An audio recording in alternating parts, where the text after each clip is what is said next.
Hello, you want to build a GaGa Ball pit, not for much money either, and you, my friends, have come to the right place.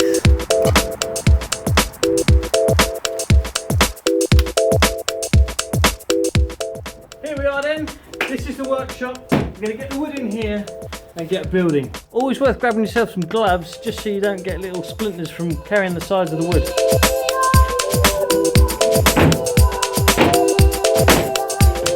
Let's have a look. 12mm ply, I believe it was 12mm radiator ply, 8x4 sheets. I asked the shop to cut it down into 8x2 sheets, so I've now got 8 sheets of 2 foot by 4 foot. It cost me, I think, £80. So £80, that's got to be something like $100. So actually each one of these panels is worth a tenner to me. So it's a little bit of pressure, got to get it right. But I've built one of these before, so we're trying to learn from the mistakes we made last time and make this one really good. Our GaGa pit is going to be the same as the one that I built before, which you can see up here. It's just going to be slotted, but last time I did a slot at one end on the top and the other end on the bottom, so that they kind of slotted together but locked each other in. It was good and it was strong, but it was also a pain to put together and probably put too much stress on the ends of these boards. So I'm not going to do it like that this time. I'm going to put the slots on either the tops or the bottoms of each panel, and I'm also going to cut out 2 door entry points, or door entry points if you will, for the players to get in and out if they're slightly shorter. You can see here that the marker here is at 1 foot, halfway across this board. I then need to decide how far into the board do I want to have this cut in. Now I think last time it's going to be about roughly 12 centimeters, and that seems like it's going to be a good enough distance. That means we're going to have this much of the board overlapping with the next one, and our cut's going to be up here. So, or slot. So that's our 1 foot line up there. Then let's just scoot down along here. This is what is going to be the little flap that overlaps. Our cutaway is going to be in here, and that's where they're going to groove to connect. Having marked up the cut line here, I'm going to replicate that at both ends for all 8 panels.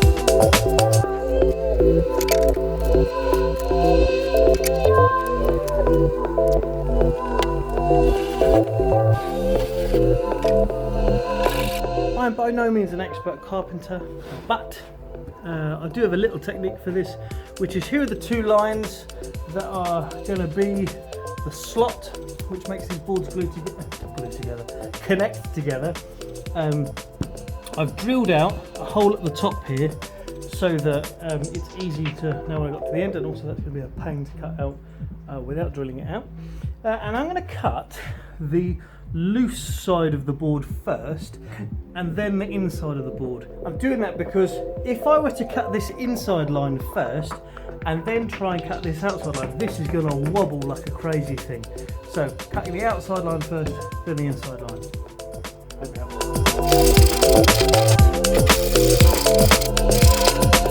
Here we go, there's my line, channel's cut out. I'll tidy this bit up here, and then that's going to be ready to go. Another board done. There's the board I've just cut on the table, and there back there was the one I'd already done. Let's just show you how these slot together. Obviously you need to alternate them, so one's going upwards and the other's going downwards.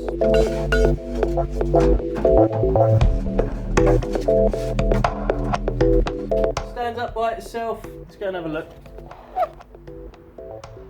There you go. So is there anything I need to be aware of with a joint like this? Yes. I am not making a beautiful box, and this is a nice box joint here. Can you see that I've left some play in this?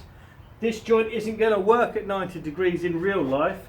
It's going to be over opened in all directions. So that's going to be out like that, and that's going to be out like that. Can you see that's starting to twist this? So that's telling me I've not left enough tolerance inside what I've cut out to make this actually open as far as I want it to. So I'm going to cut the holes on the other boards further than I have on these ones. I'm going to go back and cut these further too. I did these at 1.5 centimetres, so I'm going to do the future ones at just 2 centimetres, I think. And that should give there enough tolerance for it to open up and become an octagon rather than a square. And I'm just going to pick out 2 boards to put in an entryway notch. I didn't do this on my first GaGa Ball pit, to be honest with you, and basically it's probably one of the reasons why it got damaged. Here I've marked in, this is 2 foot in from the end of the board, this is 3 foot in, so I want to use that as a 1 foot sort of drop on it. And then I'm just going to work out how much into the board I really want to go. I don't want to go too far down because I don't want to weaken it at all. So I might only just go down 6 inches, something like that, for a span of 2 feet, and then 1 foot back up again sort of on the angle. So that's the plan, and we'll see how it goes.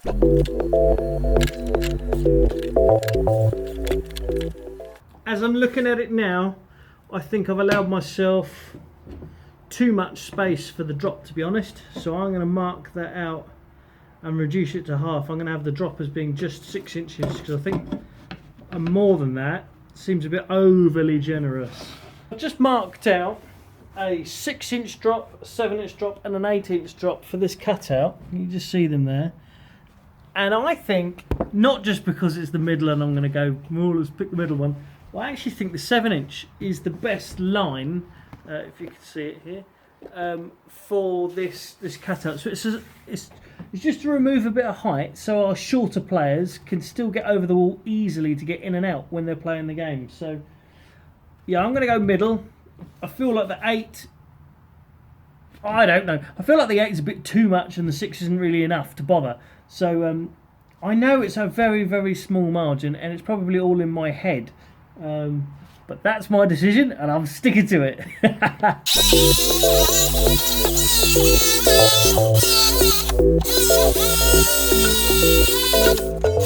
There's a lesson in that. My old jigsaw broke and I bought this. It's an Ozito.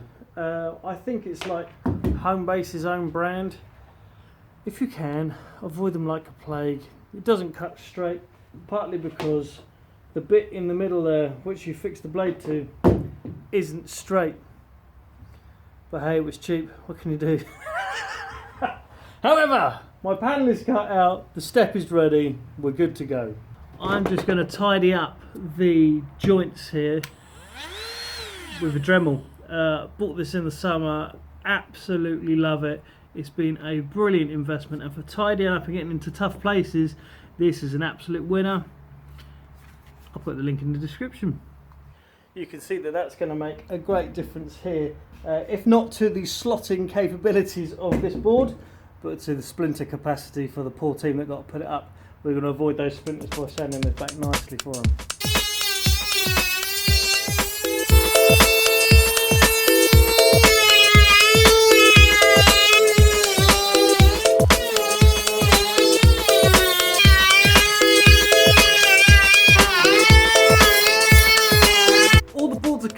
Sanded, they now need to be painted before we can add the safety edge to them.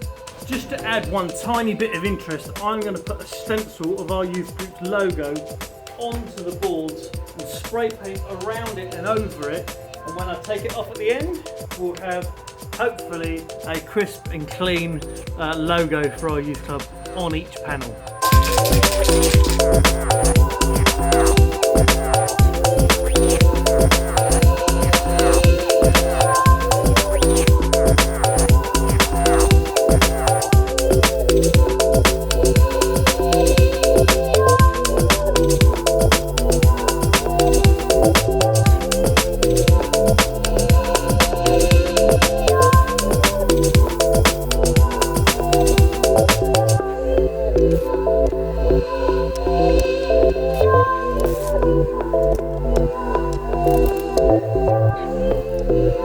So you see, this is just going to be a bit of random paint fun onto the boards to give them a little bit of interest so they're not just plain boards. We put stickers on our last one, which worked well for a few weeks, but they just started to peel off.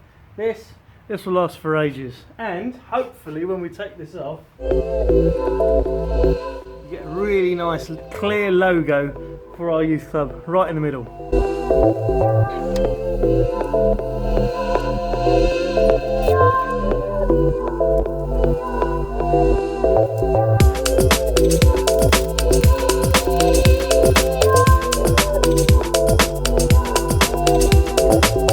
Stencil off, logo on.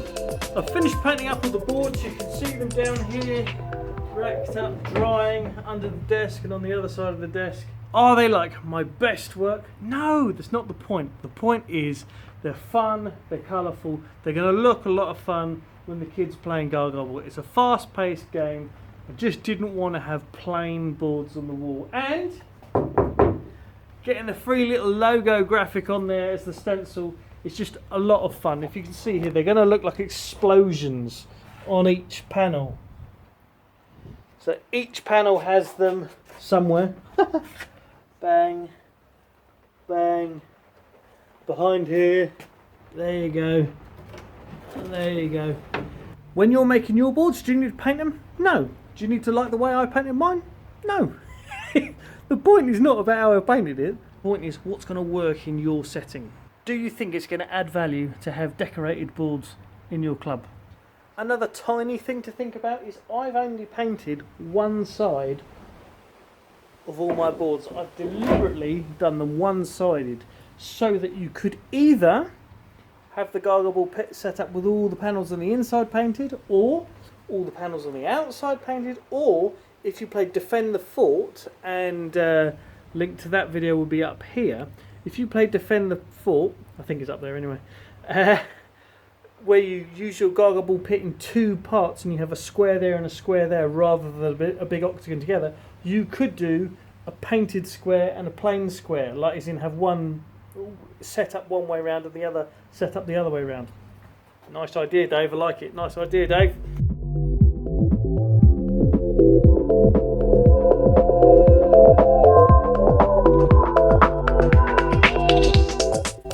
In real time, that just took me 5 minutes, like 5 actual minutes, in real time to assemble on my own. That's not bad. 5 minutes when you consider what it is. This is my first look at the brand new GaGa pit with our two doorways. So we've got the step down there and on the opposite side there. The way the panels have been cut, it doesn't matter which way you put them around. All of them, apart from the doorways, could be used either way up. So you want to put it together at 90 degrees and open them out to that. That's why I cut the joints too big on purpose. I cut them too big because I knew they're going to be really pushed open when we use it. When you move back away from the GaGa pit, you can see now why I only painted one side, because it's quite nice to be able to either be on the painted inside or the plain outside. That makes the playing area seem that much more special. There's just one last thing I need to do before this new GaGa pit is finished, and that is install the safety foam that runs all the way along the top. I like to use foam insulation that you put around on pipes that just sits over the top nicely, and I'll glue it and gaffer it in place just to make sure it stays there.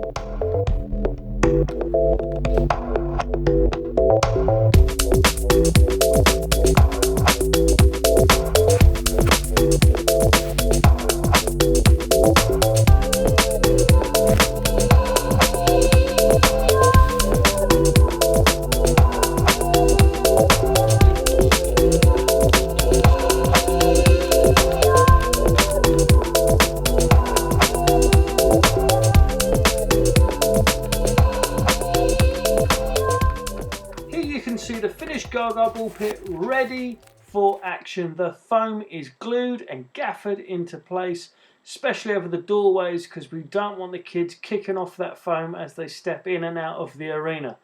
If you enjoyed this video, please give it a like or a share if you've got a friend that you think might appreciate it. I've got a whole playlist of YouTube videos like this for youth work games. Check out the link in the description. If you have been, thanks for watching. This is not Jordan Peterson, here to tell you to clean up your room. And once you've done that, subscribe to Dave Hellier's channel on YouTube. Thanks.